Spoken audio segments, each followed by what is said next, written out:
Hey there guys, Jack here. I'm back with another video because I saw my cousin the other day. He was playing with a cardboard box. That cardboard box, he didn't think of as a cardboard box. He saw it as a spaceship, taking him on a journey into space. This transformation of an ordinary object into something fantastical is a great example of the creative eye. And it's something we're all born with, but a lot of people neglect. It got me thinking about how we can actually develop the creative eye. So in this video, I'm going to share 4 tips on how to train your creative eye.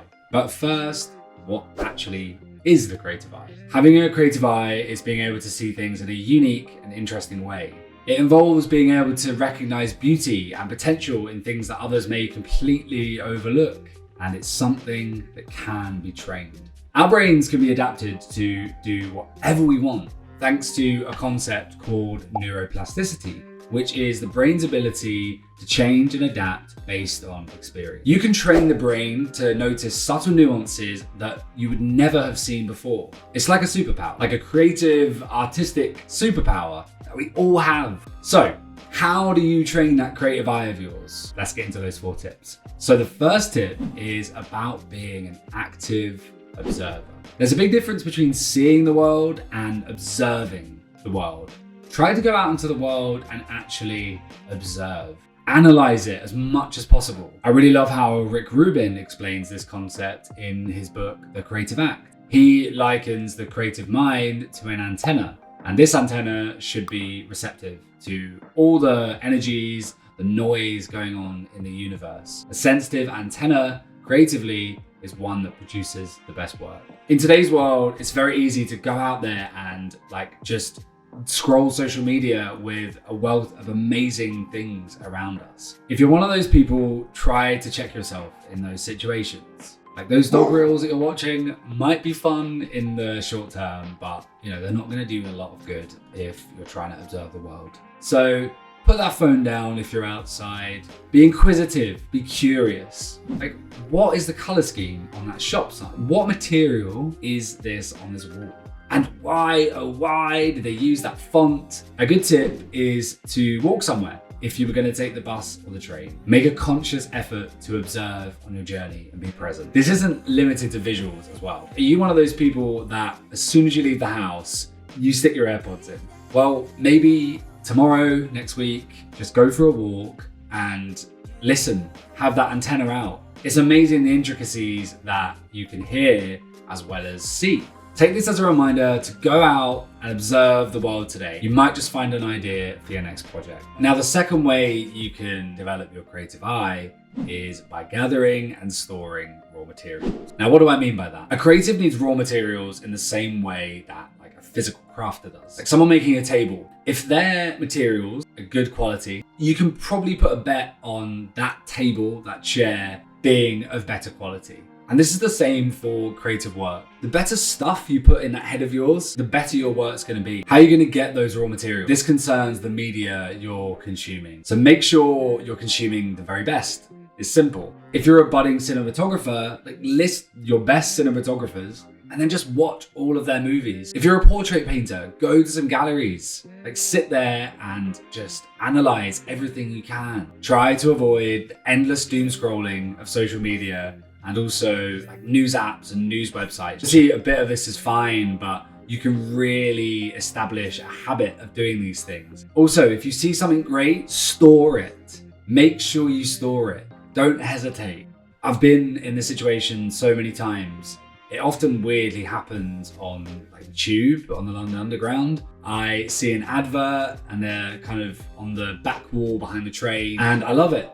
And this is mostly due to social anxiety, but I often hesitate just to get my phone out and just take a picture of it. The amount of times that I've been like, oh man, I really want to use that advert or a part of it in my work. I haven't taken the picture and it's kind of lost forever unless I can luckily find it on Google. Make sure you're always ready to document the things you see in the world. This makes it so much easier to come back to and internalize. And this is as important in real life as it is on the internet. So when you're browsing the internet or social media, if you see something amazing, make sure you save it. There are apps like Eagle and Padlet which allow you to create boards based on things that you've seen on the internet. I personally use Eagle a lot.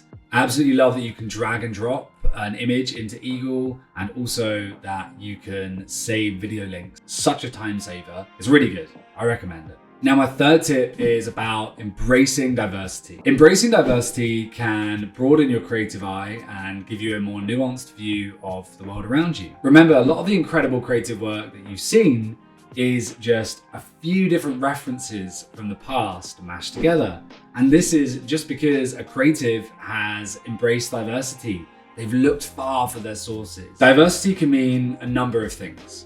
Firstly, it can be traveling to faraway places, like meeting people from different backgrounds. This is obviously great advice in general, but for creative work, it can really make a difference. Someone who has spent their time in one place will only be able to see from this perspective, whereas someone who has maybe traveled the world and is more in tune with lots of different people will be able to create work that connects with so many more people. Also, be curious about different practices and try to find connections between them. Einstein famously called this combinatory play, which is the act of opening up one mental channel from dabbling in another. By being intrigued by different disciplines, we can create things that no one has created before. For example, Einstein loved playing the violin. He would play between periods of long work, and this was often the time where he would come up with his ideas. This is what makes people like Einstein and also Leonardo da Vinci really fascinating. They were curious about the world. They weren't just tuned into one channel. They were curious about everything. And this is what makes their work amazing. Our schooling system and society in general teaches us from an early age to follow one pathway. But that is not the way to forge a path in the creative industries, especially nowadays. Now technology is advancing as well. Be someone who is curious about everything.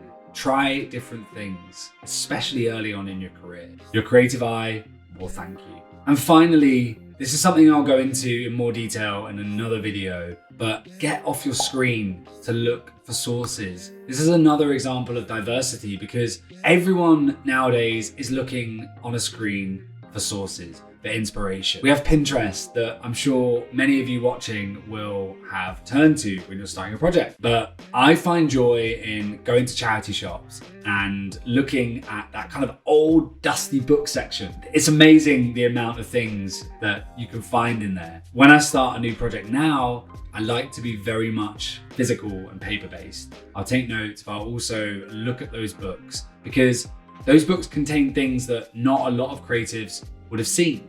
Everyone's seen Pinterest and everyone's seen Instagram. Everyone is taking water from the same well. So the work's going to be similar, right? If you're looking at sources that less people have seen, it's obvious that your work is going to be more unique. So try to do that as much as possible. And finally, don't forget to experiment. Tutorials are an amazing way to learn. That's true, we all know that, and I'm sure many of you have watched loads of tutorials. The reason why they're amazing is because of something called mirror neurons. The American Psychological Association defines mirror neurons as a type of brain cell that responds equally when we perform an action and when we witness someone else perform the same action. This is what makes copying others such an incredibly powerful way to learn.